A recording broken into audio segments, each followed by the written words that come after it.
military band, a job, who might have some money in his pocket. And so he said, I'm gonna rob him. He walks up to him and says, give it up. Jared backs up. Man shouts to him again, give it up. Jared gets on his knees and says, I don't have anything, I ain't got it.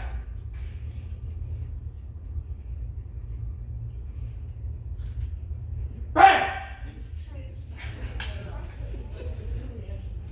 One shot. Jared fell to the ground. And that 14-year-old kid spent not one, not two, not three, but 4 days in the hospital fighting for his life. He lost that fight. Gun that killed him. You're going to learn it was the defendant's gun. And we know the defendant was there because the data from his cell phone puts him on the same block where that little kid got shot. At the end of this trial, I'm going to ask you to find the defendant guilty of murder. Now, who wants to convict? Who feels like they have more of the story? Who feels like they understand a little bit more about who the victim is? Right? Okay. That means that we've gotten closer to our goal, right? Y'all ain't ready to convict. You haven't heard any evidence. All you've heard is what I had to say, the story that I told. But the story that I told is now going to shape the way that you hear the evidence that I present. And so, my first point to you is the one that's really important. Tell a story. Because in an opening statement, you're not allowed to give argument. But you can tell the story in a persuasive way that does the argument for you. My next piece is the rule of threes.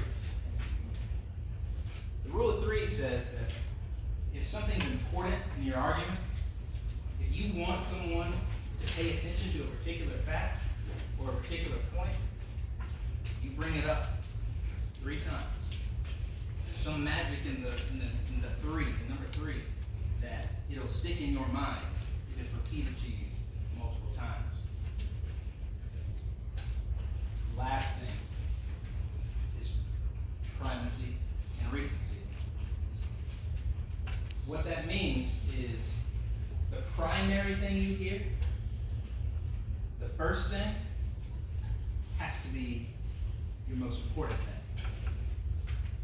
And then your last thing you say needs to be your most important thing. Together, those are your primacy and your recency. The first thing you hear and the last thing you hear are the things that are going to stick in your mind, and everything else gets washed away by everything else that happens during the day. So when you're talking to a jury, you want to make sure that your first witness and your last witness are your strongest witnesses. You want to make sure that the first thing you say in an opening statement is the last thing you say in an opening statement. And it's the things that you know are going to get them to convict. It means that the same theme that you use in your opening statement needs to be the same theme that you use in your closing argument. So that at the beginning of the trial they heard it, and at the end of the trial they heard it, and in the middle of the trial when you're presenting all that evidence, that's the second of 3 times they would have heard it, right? There's your rule of threes. And so together, those 3 keys will help you persuade, will help you win, whichever side that you're representing. The last class was really split on whether they think the guy did it or not. I think most people lean on they don't think they did it. But there's always room for trial advocacy to win the day, right? So how do we build good opening statements and closing arguments using those principles? Well, one, you have to remember that you are at all times proving your case. You're proving your case in how you dress in the morning. You're proving your case in how you walk into the courtroom or onto campus. It's the way that you hold yourself. Do you kind of mumble when you tell the jury what you want them to know? Or do you speak clearly and with conviction because you believe what you say? Right? Do you look people in the eye because you're telling them the truth and you want them to believe you? Or are you over here kind of looking at the floor? Everything you do, the way that you behave, the way you dress, the way you talk, all of it goes toward proving your case. So remember that in everything, you are being persuasive. As well, you have to be genuine. You can't be somebody that you're not. If I could go back to high school and talk to high school Jared, I would say, quit trying to be somebody you're not. Be you. Nobody else can do you like you do. And so, particularly when you get into a courtroom, when you're doing a trial, juries, much like students, can spot a fake real quick.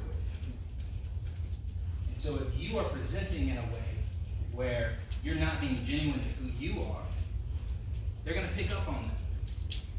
And because we have to remember that everything we do and say is for the means of being persuasive, if they pick up on any type of phoniness, they're now questioning everything about your evidence that you present.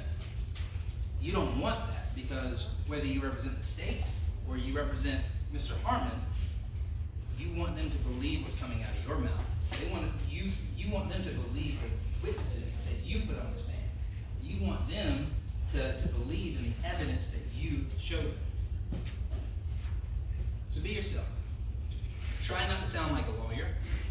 I tell my assistant district attorneys the same thing. Try not to sound like a lawyer. Try to sound like you.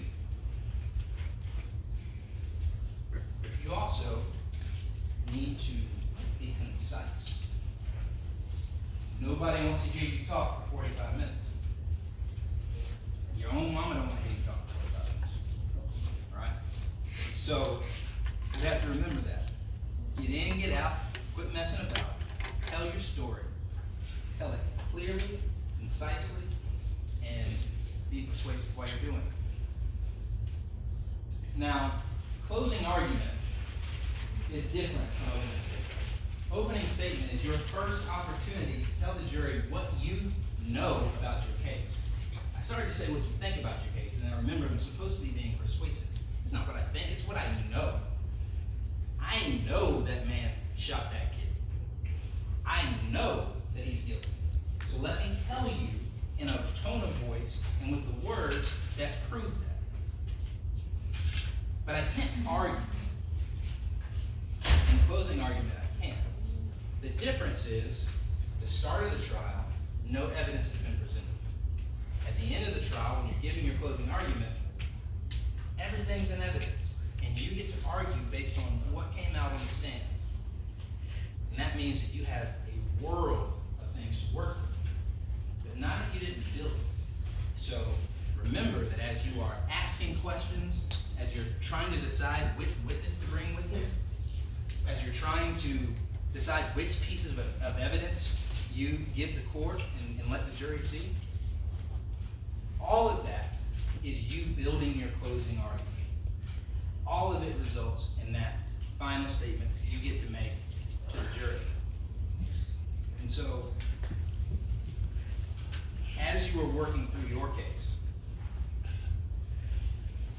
one of the most important things you can do is be genuine with yourself. Not just be yourself in the way that you talk and act, but be genuine with how you feel about the case. Choose the side of the case that you really believe in. Because if you don't, it's going to show.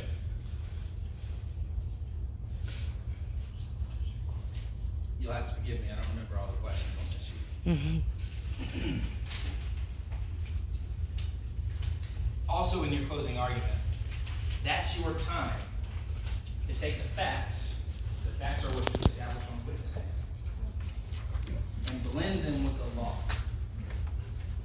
And so when you talk about a murder charge, you're talking about the law, about malice or felony murder.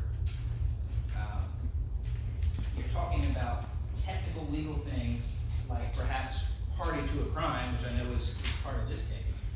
You know, an accomplice. How is an accomplice as guilty as the shooter?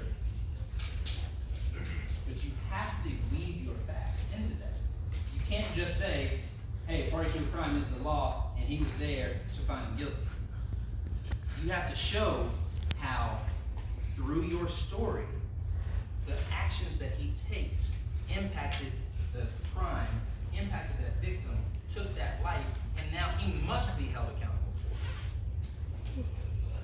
So your closing argument is your time to weave the facts and the law together to make your argument, to make the case that whatever side you're representing is what the jury must do. They must, because you've proved it to them over the course of that trial. Whether it's closing argument or opening statement, another thing that helps me is don't get too caught up in the details, especially in opening statement. The story is going to stick more than the individual facts. And remember that because you're going to use the rule of threes, because you're going to tell the jury these important things at least 3 times, you don't have to worry about the details right now. So if I'm talking about the victim, maybe I'll use his name because I want you to identify him.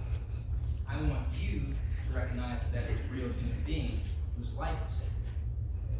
But as I'm talking about pretty much everyone else in the case, I'm going to use a descriptor. I'm going to use a label. You know, the eyewitness you'll hear from is the store clerk, or the investigator you'll hear from is the law enforcement official. But I'm not going to give you the name because that doesn't matter, and it might bog you down with the details that you don't need, right? And so by using your descriptors, it helps you be concise, and it helps you tell the story in a way that doesn't get too, what's the word I'm looking for, too jump. So as you are building your case, you've thought through your side. You're being genuine with yourself, you're being genuine with the jury. You know that you are asking for the right thing, you are fighting for the right side. Be sure that you convince that jury of that same thing by telling the story in a persuasive way.